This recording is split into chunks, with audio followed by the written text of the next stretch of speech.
guys, this is Sienna. Welcome back to my channel. I have been going to so many different weddings lately. A lot of my friends are getting married and a lot of my friends in America are also planning their weddings. Ever since I was a little girl, I always fantasized about what my wedding would look like. I've had a lot of open conversations with my friends about the type of wedding that we want, and I was quite surprised to see how different Korean weddings were in comparison to weddings in other countries. That's a beautiful thing about coming from all these different backgrounds and cultures, and especially if you're marrying into a person from a different culture, you get to kind of unite your cultures together and do something that is traditional, that is a traditional custom in your own country. So today I want to talk about Korean weddings specifically and break down on its history and what a modern wedding looks like nowadays, what to expect if you are invited to a wedding or if you want to plan your own wedding, some things that you might find quite surprising about Korean weddings. So now I got the intro out of the way, let's get started. Let's go back in history a little bit, and I'm going to talk about what Korean weddings look like before it was modernized. So Korean weddings used to be super traditional and very, very colorful. The essence of a wedding in Korea is all about community as well. Sure, it's a beautiful day for the couple, but it's more about two families coming together and a whole group of people witnessing the beautiful love and its event and just people congratulating each other. It's completely up to the couple, but some couples may choose to still incorporate not all, but some of these traditional Korean wedding aspects into their more modern weddings. Traditionally, the bride and the groom will show up on their wedding day wearing hanbok, which is a traditional Korean clothing.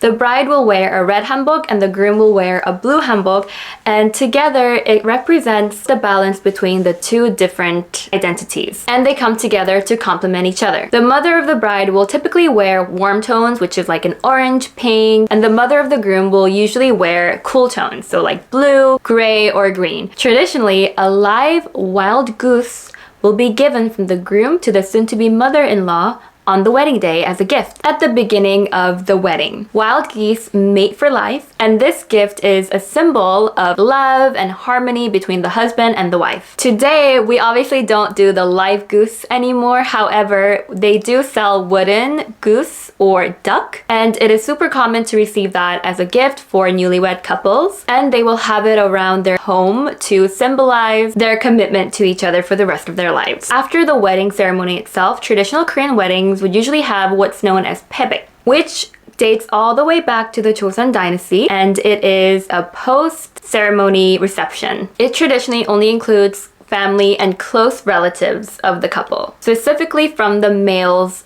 lineage. Think of it as a place where the bride will be welcomed into the groom's side of the family. The newlywed couple will sit wearing their hanboks, and they will be facing the family members. They will receive their blessing and advice from the male side of the family. The bride will gift the groom's parents Korean dates and chestnuts as a gift. The dates and the chestnuts symbolize their future children and their fertility. It's given as a good intention of the bride to start a family with the husband. And it also symbolizes that she's going to be a good, hard-working addition to the family. Later in the ceremony, the in-laws will throw the dates and the chestnuts at the bride, and she will attempt to catch them. If she catches many of those dates and chestnuts, it means that they're going to have a very big family and she's going to have a lot of children.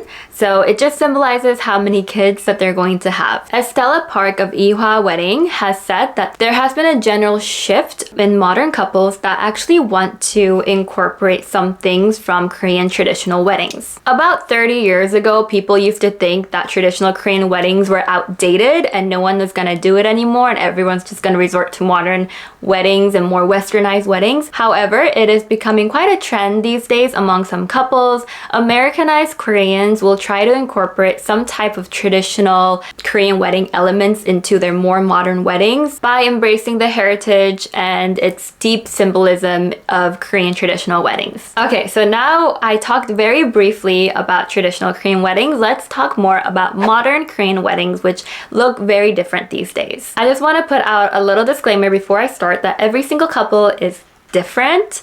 This is your day. If you are planning a wedding, do it however you would like. But I'm just going to be talking about Korean modern weddings in general. I recognize that there may be some couples who may choose to have their celebration a bit differently. Let's start with the proposal. Now, when you think about the proposal, you might think that it is a surprise and a man gets down on one knee and gives you an engagement ring and you say yes and you put it on your finger and it's a whole beautiful moment straight out of a fairy tale. However, the down on one knee proposals in Korea is not the standard. Instead of it being a surprise, he just got down on his knee and asked me to marry him, it's usually something that couples would discuss together in a more serious manner. So partners in relationships will have an open conversation about if they see each other getting married to one another. And if the answer is yes, then they'll slowly just start planning towards a wedding and seeing the future from there. Let's talk about the attire of modern Korean weddings. So as I mentioned before, in a more traditional Korean wedding, people would wear hanbok. However, modern Korean weddings have become a lot more westernized. You will see the bride in a beautiful wedding white gown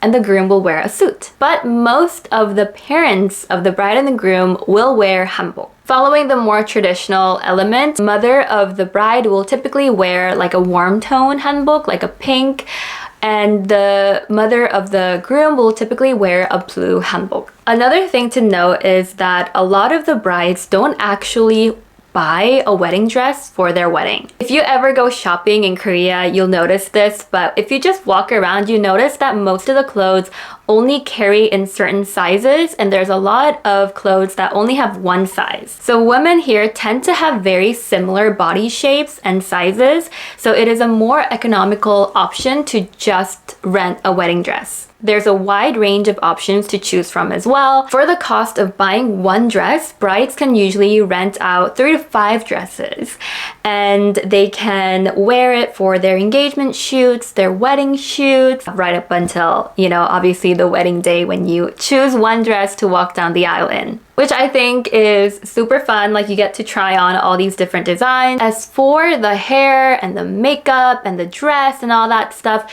there is a special offer that is made to the soon-to-be newlywed couple, and it is called 수두매. This word in Korean combines the beginning syllables of studio, dress, and makeup. Now, this service ensures the couple, photographers, dresses and tuxedo rentals, full makeup and hair, both on the actual day of their wedding and also for their photo shoots leading up to the wedding itself. So they don't need to go out there and try to find a different photographer. It is important to note that photo sessions, like wedding photo shoots, are super popular here. Usually you would take a wedding photo shoot like before the actual wedding, and they are so beautiful. Studio photo shoots have always been a major thing here, where they really doll you up and you get the most beautiful photos. It's literally like straight out of a magazine. However, more people these days, they want something more candid and something more personal and intimate. So these days, outdoor wedding shoots are also very, very popular. And every time I'm on Instagram, I see so many photographers that shoot these type of specific content, and it looks so beautiful. Outdoor wedding snap pictures have also been super popular as well. Okay, so let's move on to the actual ceremony. First of all, Korean weddings are super sweet and short. In other parts of the world, the wedding day might be for the bride and the groom.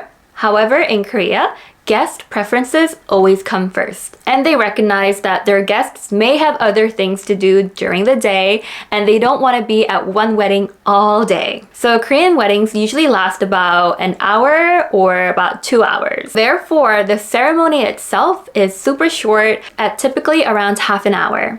And then you go to eat after, which depends on if you're a fast eater or not, but that's just gonna be like an extra hour. Korean weddings are fairly easy to plan, and that's because the whole industry is built around speed and convenience. There are a lot of different types of venues that are available. However, most Koreans do get married in specific wedding halls that are designed for weddings. If you sign a contract with a wedding hall, they will take care of everything for you, to the flowers, to the food, to the music. So you don't have to keep yourself up late at night thinking about what type of flowers you want and all the arrangements. There are about 200 to 300 guests at a wedding hall, and this number is usually set by the people at the wedding hall as well, where they only allow you to make a reservation if you promise to bring them around 300 guests, or 200 to 300 guests. And it might be a little bit stressful because in Korea there's no RSVP system that is mandatory. A head count is usually done by the organizers depending on the number of invitations that were sent. It can get a little bit hectic because many of these wedding halls usually book their clients, like their weddings, one every hour or one every hour and a half. So sometimes in between the ceremony, you might only have 10 minutes to like rush out and clean and set everything back up for the next bride and groom. So you might be celebrating your special day and there are other brides and grooms around you getting ready. I've had this happen where I was invited to my friend's wedding, and in Korea, before you walk to the ceremony, they will usually have a room for the bride where she gets ready and you get to go in earlier and take photos with the bride and say hi and say congratulations. After the ceremony was over, before we went to the buffet, we wanted to say hi to her and we thought that she was back at the dressing room getting ready to change her outfit. But we walked in, it was a different bride. So right after the ceremony was over, there was already a different bride getting ready in the same dressing room.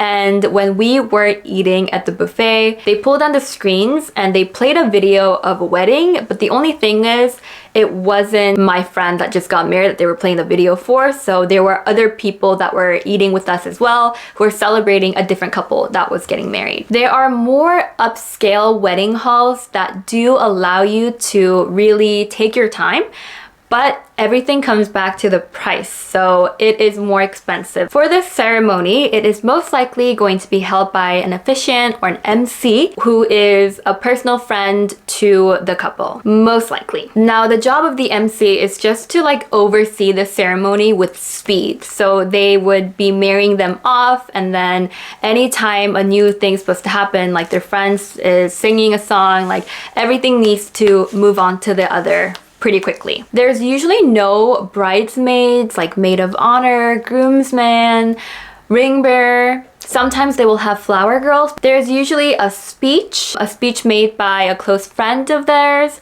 that just congratulate them, and a musical performance by, again, another friend or someone that they hired. And then the kiss. For the throwing of the bouquet, everything is planned. So they would already have one person that the bride will choose, any of her friends, to catch the bouquet when she throws it, and it's kind of like all for the photos. So the photographer would tell them like where to stand, and then she throws it and then have someone catch it. But sometimes if she doesn't catch it properly, then like they would have to throw it again.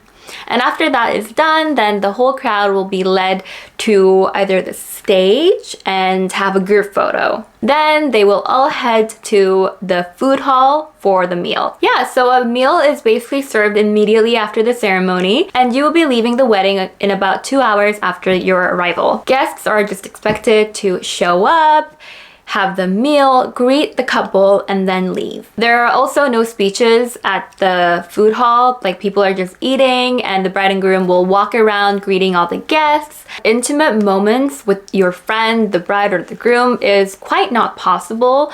So that's why a lot of couples will typically have a little celebration before the wedding, like a bridal shower or something like that, just in celebration of the wedding, and they can actually have fun in a more intimate setting. Okay, so now let's get into one of the most important things to know when going or having a Korean wedding is the giving money part. It is not only unique to Korea for guests to give money as a gift to the newlywed couple on their wedding day. A lot of other Asian countries do practice this as well. But if you are invited to a Korean wedding, one thing that you should know is that you should prepare an envelope with money inside of it to gift to the happy couple. There are no wedding registries in Korea, and giving money is not a tacky gift. If anything, it is like the standard. The amount of the money that you give is It all depends on your relationship to the bride or the groom, if you were super close, if you were just acquaintances, and also your age. Like if you are a college student, they obviously don't expect you to give a lot of money. If you are younger in age, then it's fine to just give around 30,000 won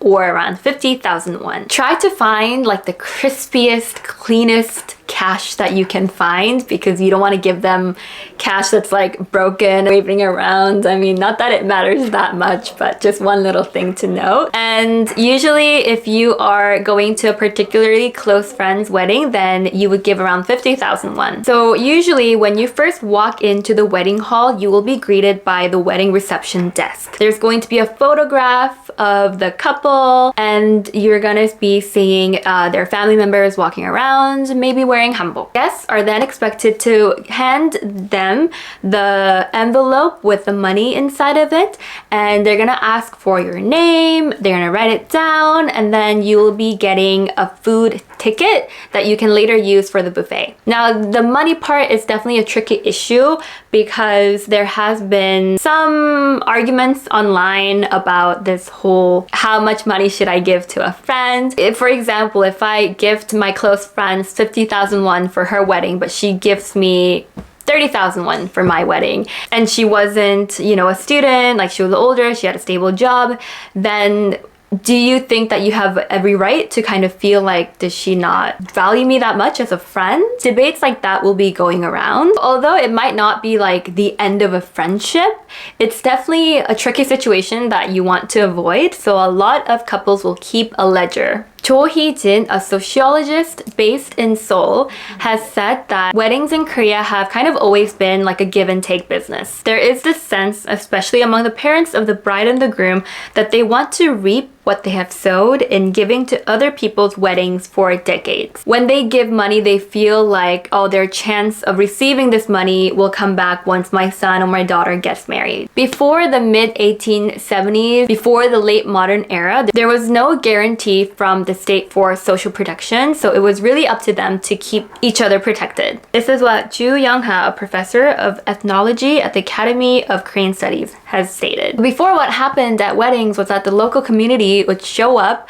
to a newly-wed couple and give them money or even objects to support them in their new life as a newlywed. This practice of keeping track of the gifts so that they can be paid back later has been around since the Joseon dynasty, since around 1392 to 1910. Since the 1950s to now, there has been a lot of development in Korea. From being one of the most poorest countries in the world to where things are now, there has been major changes in our society. So this community-based social insurance is no longer a necessity in our culture today. But these specific wedding gifts in cash has continued since long then, and it makes a rise to some type of reciprocal relationship between the hosts of a wedding and its guests. Whatever we gift, we expect to be given back to us when we get married. And for those that are receiving wedding invitations, there's also some type of a monetary connotation attached to it. For example, let's say that you are very bad at maintaining your friendships and you haven't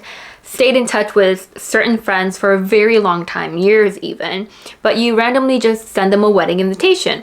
And these days, although it is still practiced to meet them for dinner and buy lunch or dinner, buy them a meal, and give them a physical copy of the wedding invitation, digital wedding invites are also quite popular. It's just a more convenient way of doing things. But if you have not talked to this person for years and you just randomly send them a wedding invitation through KakaoTalk, then it does look a little bad and it might even offend the person on the receiving end. It might feel like you're only inviting them so that you get more money. And this has happened quite a few times.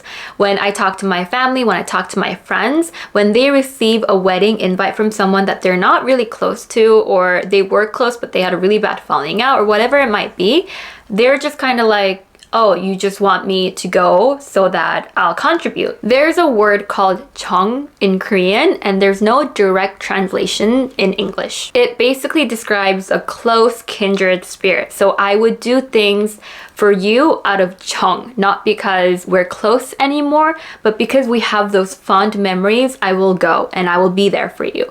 So that is a very prevalent culture in Korea. If you ever go to a countryside in Korea, they have more 정. So even though you've never met them before, they would have some sort of inkling to take care of you. They just do things out of the kindness of their hearts, out of 정. So that's just like an identity of being Korean. So even if you feel offended, most likely you would still go just out of that 정. You just show up even though you're not super close anymore. So now let's talk about guest outfits. We talked about the bride and the groom. Let's talk about the guest outfits because it is also pretty important. If you have been invited to a Korean wedding, you might be wondering, what do I wear? Maybe in weddings in other parts of the world, you really dress up, you put on dresses and heels. When my friends send me photos of what they look like going to someone else's wedding, I'm like, is this a party? Like, it's very, extravagant and super fun and you get all dolled up. However, in Korea, it's a little bit different. So think smart casual. A lot of people just show up in pants, slacks, business wear. For women, like a blouse or a skirt. So just note that the guests tend to dress more business. So just be safe and wear an outfit that you feel comfortable in and what you would typically expect to see at a Korean wedding, which is like skirts, dresses, or suits for women, and for men, typically suits. Some rebellious brides and grooms in Korea actually go a whole different route when it comes to weddings and what they want to do for their celebrations. What is considered as an unconventional wedding in Korea is what is also known as small weddings. There are experts that note that a lot of more Korean couples have experienced unconventional weddings, especially during the last few years because of the COVID pandemic. Because it was simply impossible to get around 200 to 300 guests in one room, they would just opt for a small wedding with around 50 people with just their family and close friends. During the pandemic, a lot of the restrictions, they kept changing, but it was around like less than 50 or less than 100 people at a wedding, and it kind of forced people to have these different small weddings, and it really helped the society question if this is actually okay or if this is even better. So because of this, there has been different ends of the spectrum for those that believe that they still want to have a very extravagant wedding for their own, or for those that just want a small ceremony. So that was all about Korean weddings today. What are your thoughts? I've never been to like a westernized wedding, so I didn't even realize that other weddings were doing it differently.